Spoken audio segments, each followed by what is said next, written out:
We have recently heard a lot of bombings in various parts of the country. The local inhabitants of that country, they deny that these bombs are staged or planted by them. They claim that these bombs are mostly planted by the Chinese agents just to use it as an excuse to crack on them, to arrest them, to torture them, and even execute them. As you know, the leader of China, Deng Xiaoping, has died. How do you think this will affect the relations between China and the minorities in there? We have hope, I would say, that the new leadership will change their attitude and start a dialogue with us people, or with the representatives of our peoples, to solve the problem through peaceful means, which would benefit us all sides. There are ethnic brothers of your people in countries of Central Asia, also in Turkey, and they reacted the actions of Chinese government. How do you evaluate that? The countrymen in Turkey reacted very strongly, and we have heard from news that they have staged several demonstrations in front of the Chinese Consulate General here, and they have also demonstrated in Ankara in front of the Chinese embassy. I'm happy that these demonstrations were peaceful and not violent. Happy that they have remembered them and give them moral support. Finally, Mr. Alptekin called for dialogue. What we are trying to convince the Chinese leadership is, instead of trying to silence the demands of the people through ruthless measures, if they could start in dialogue with them, listen to their grievances, demands and desires, to settle the problem through peaceful means, through dialogue, for the benefit of all sides. Eastern Turkestan was an independent country. It was the most ancient land of the Turkic peoples as a whole. It was the cradle of all Turkic peoples. It was the center of Turkic culture and civilization, I would say. In literature and cultural area, Chinese are Sinicizing the literary Uyghur language. Uyghur language is one of the most respected, important language in the Ural-Altai group. It's a very ancient Turkic language. So they are now trying to systematically Sinicize the Uyghur language. After September 11, suddenly the Chinese leaders discover terrorism in Eastern Turkestan and stages a worldwide campaign to brand Uyghurs as terrorists.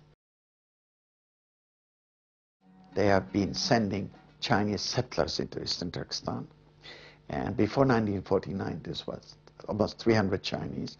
Now, according to official statistics, there's more than 7 million. And my countrymen believe that this population is now at least 15 to 20 million Chinese already in Eastern Turkestan.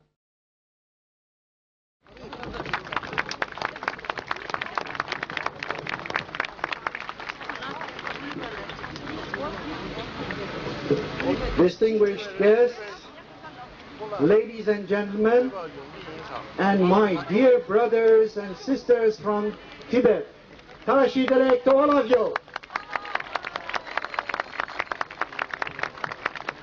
I am an Uyghur from Eastern Turkestan. On behalf of millions of Uyghurs, I am here to support your peaceful struggle for freedom.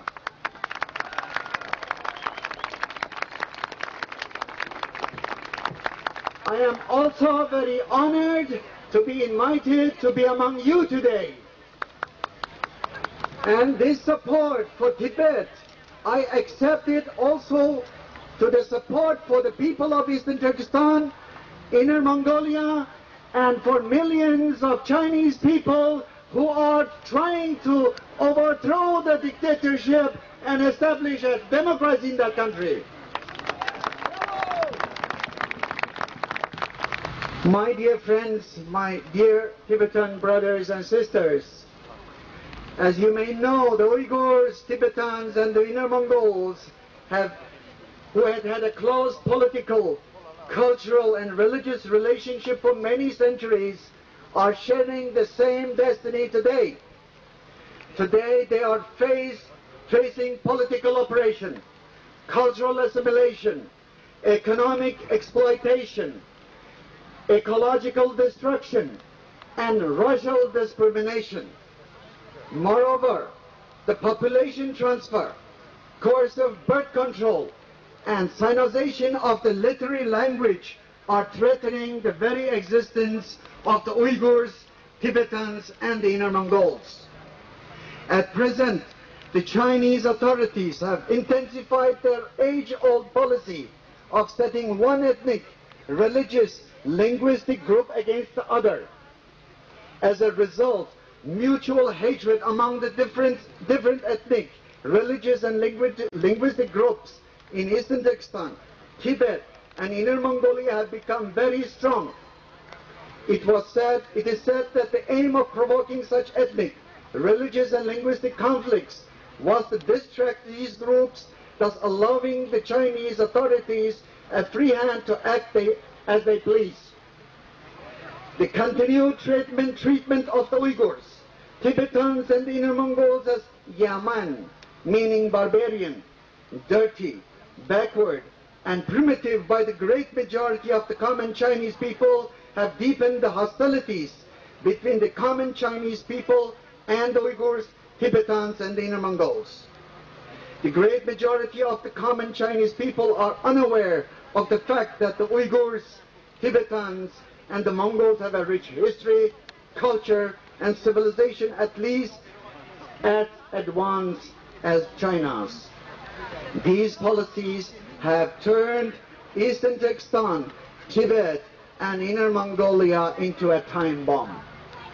At present, the Uyghurs, the Tibetans, and the Inner Mongols are forced to choose between national extinction or gradual assimilation and a mortal struggle to defend their cultural identity. Many experts believe that if a major conflict breaks out in Eastern Turkestan, Tibet, or Inner Mongolia, it will not only lead to self-destruction, but at the same time it could spread into neighboring countries, thereby destabilizing the peace in Central Asia as a whole. Rather than seeking to reduce tensions through constructive dialogue with the representatives of the peoples of Eastern Turkestan, Tibet, or Inner Mongolia over their political, cultural, and economic demands, Chinese government is seeking to silence them with ruthless repression and thereby intensifying the present tensions even more. Continued ruthless repression could lead to intensification of violence. Through ruthless measures, people's demand for democracy, justice, and self-determination cannot be silenced. Human beings cannot endure oppression forever. Every patience has an end. History is the best proof that such oppressive systems are not everlasting. The first step to diffuse tension is dialogue. We have a nice proverb in Eastern Turkestan among Uyghurs, which says, dogs by smelling each other, human beings by talking to each other can come closer. Through ruthless measures, I would say dialogue is the foundation. It is also the foundation for better understanding, cooperation, and peaceful coexistence. Trust cannot develop without dialogue, and there could be no peaceful change without trust. Today, dialogue between the Chinese government, the Chinese people, the Eastern Turkestanis, the Tibetans, and the Inner Mongols have become vitally important than ever. Thus, in order to diffuse the rising tension in Eastern Turkestan, Tibet and Inner Mongolia to prevent a probable major conflict and lay the foundation for future relationship, I would humbly like to call upon the international community to stage a worldwide campaign to influence, persuade, and convince the Chinese leadership to start a dialogue with the government in exile of the Tibetan people. His Holiness the Dalai Lama and the government in exile of the Tibetan people have offered negotiations with the Chinese government in order to end their dispute with China. But until now, Chinese government has rejected these offers. The international community must make the Chinese government realize that by avoiding problems will not go away. The only way to resolve problems is dialogue. A settlement through dialogue between the Chinese government and the government in exile of the Tibetan people will furthermore have strong positive impact not only on the peoples of Eastern Turkestan and Inner Mongolia, but also on the peoples of Taiwan, Hong Kong, and Macau. It is not in the interest of the international community that the Chinese government, the Chinese people, the peoples of Eastern Turkestan, Tibet, and Inner Mongolia to see another major conflict erupt.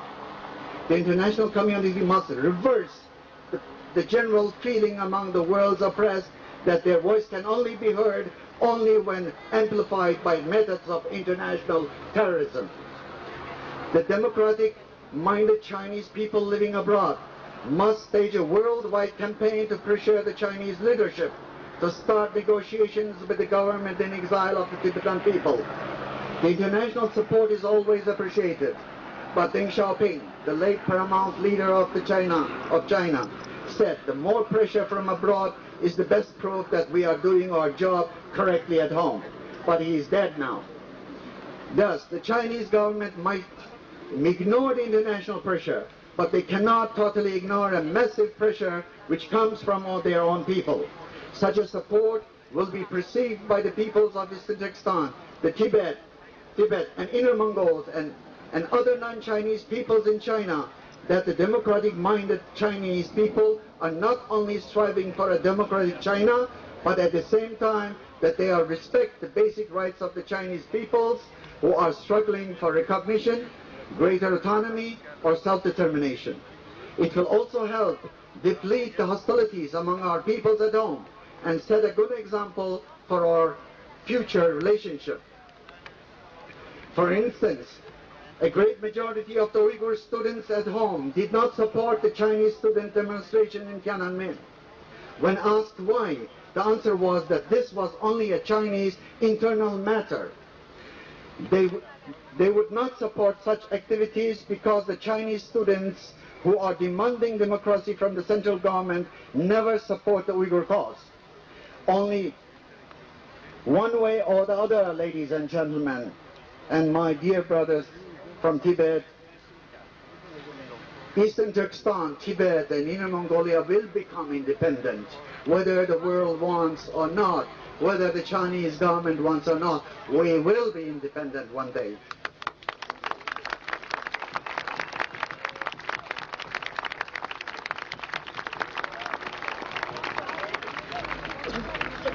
We will have to live with another. We will have to be neighbors with another.